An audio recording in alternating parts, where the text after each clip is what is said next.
In just a short time, the Steam Deck will be nearly a year old, and in that short time frame, it's managed to flip the entire gaming market on its head. Yeah, okay, that's a bit hyperbolic, but not entirely untrue. I've been fortunate enough to have had the deck for just over 6 months, so how does it stack up now? Let's go over my initial impressions, how these impressions have changed, and then summarize in a should you still buy type of section at the end.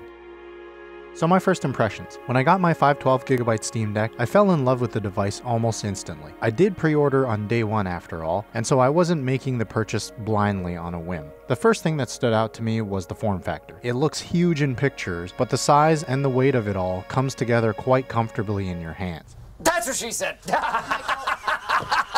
And it feels quite premium despite being almost entirely plastic on the outside. Buttons are clicky, D-pad is accurate, and the touchscreen is responsive. And you know those trackpads? I thought they were nothing but a gimmick before getting the device, but they are very useful in desktop mode and offer an interesting alternative to the analog sticks for navigation. And in many games, the right trackpad is a nice alternative to the right joystick for camera controls. As for the screen, I didn't feel it was as low quality as some have reported, but I will say if you're used to high-resolution mobile devices, it's probably on the lower end of passable. For the included accessories, I found it nice that they had a carrying case with the deck. The 512GB model comes with the case that has a raised color logo and some slight differences on the interior fabric. A microfiber cloth, the adapter, and an adapter bag. I thought these accessories were nice inclusions, and on my first flight, I actually found myself using that strap on the back of the case to let my deck sit on top of my luggage handle, rather than going into a bag or carrying it separately. It was a little annoying though, having to find a separate place for the adapter, though this is a common thing among a lot of modern electronic devices. Having to find a separate space for accessories is what I mean. Moving to the software or user experience side. This is my first real go with Linux, and from what I understand, SteamOS is essentially a custom Arch Linux in desktop mode. When I used desktop mode for the first time, I found it feeling mostly familiar, although other parts of the experience definitely needed polish. Like if I was offline, the controls all broke because the inputs required Steam to have an active connection. They later patched this so that it works in offline mode as well, but that was nothing short of painful, just trying to navigate using the touchscreen. Also, I found that updates were frequent in the Discovery feed, which was a convenient way to stay updated on the desktop side, but I wasn't entirely clear on how updates were managed on the gaming OS side. And there were a few times where an update broke as well, stalling at 99% or whatever, and requiring manual input into the terminal window, which was also annoying. This actually happened a couple of times, and it stops you from updating anything. Entering the desktop mode though allowed for installation of things like EmuDeck, which I must give major props to because the team has done a great job of streamlining that process for people new to emulation. Usually it's quite cumbersome if you plan to use more than one emulator. In terms of emulation, I was pleasantly surprised with how capable it was at emulating various consoles and titles. Despite having looked up this information before, it was a different experience in person, especially when you don't have to map the controls and everything yourself, which isn't hard, but it is tedious. I did find that there were a few PS3 titles and Switch titles which simply didn't work, but I assume that's because the emulation side isn't fully fleshed out. Hopefully with more and more people getting decks, compatibility will just keep getting better. While I'm on the topic of emulation, let me talk about gaming performance in general. I'm going to be really brief here because by now you probably have an idea about how the Steam Deck performs. You can play the latest AAA games, albeit at 30 FPS. It's more or less like having a portable PS3/PS4, and that's pretty awesome.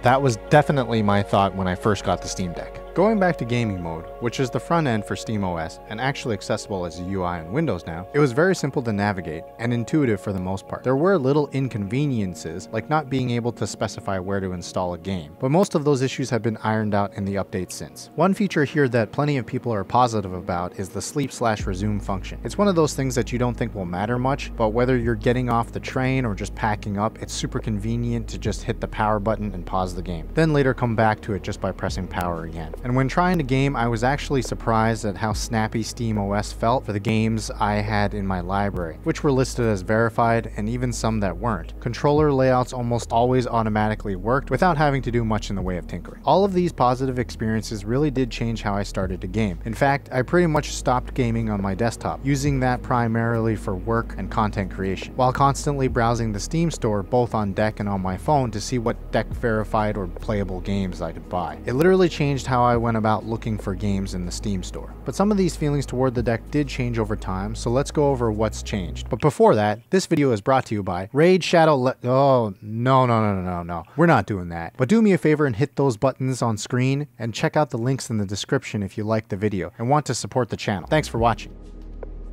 After just over 6 months, nothing has completely changed for me, but some things have shifted slightly. So for form factor, it still feels very comfortable and I still very much like the controller layout, but after having used another portable handheld, the AOKZOE A1, I can see why people have complained so much about the screen. Yes, Vibrant Deck can alleviate some of those dull colors, and many of those other devices cost a lot more money. It still doesn't make the deck screen amazing. So in terms of inputs, I still like the buttons on the back of the deck, but I found a lot of community controller layouts don't use them by default. So if you're a lazy man like me and you won't set them up, you could argue it's a waste to have them. The same goes for the trackpads. Because I'm trash with shooters and can't figure out how to use gyro properly, I pretty much never use the trackpads outside of navigation in desktop mode. So there's a bunch of things that make me now think that it was unnecessary to include, at least control-wise. And now I would personally have preferred something like a larger battery, bigger screen, or standard 2280 M.2 SSD to make for a simple and less costly storage upgrade. All of those things assume though that I ignore the costs involved, because I realistically have no idea how much it costs Valve per part.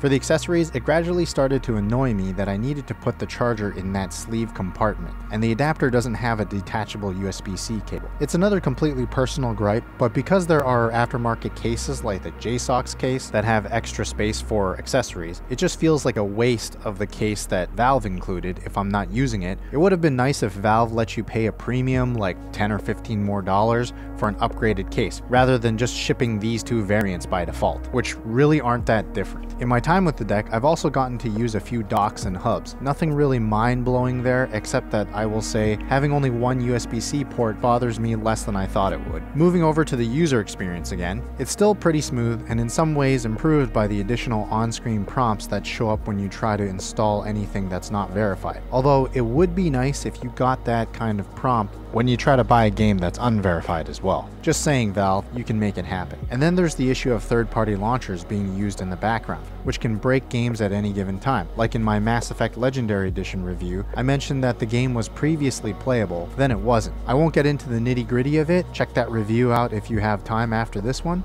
And I'm not saying it's Valve's fault, but it does affect the user experience. Lastly, I found myself using desktop mode very sparsely over time. I did initially have the intention to use the deck as my daily driver for both work and gaming, but since I'm reliant on a number of Windows-based apps like the Adobe suite, I found myself limited in both figuring out a Linux alternative and then having to learn the software. So suffice it to say, I have not delved that far into the desktop side. Those are most of the things that changed for me over time. So should you still buy a deck now that you don't have to wait in line to get one? The answer is a little more complicated than you might think.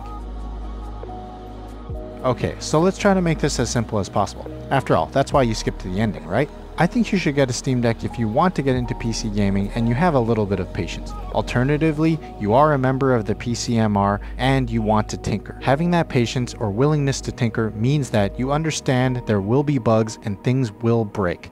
But because the deck is so good at many things, that's something you're willing to put up with. So if you're going to buy a Steam Deck, which model should you buy? I think in both cases, you're probably pretty safe with the 64GB base model. There really isn't anything else out there on the market that can do what the Steam Deck can do for $400 plus the price of a microSD or an internal SSD if you're going to upgrade. And what about those people who are a no?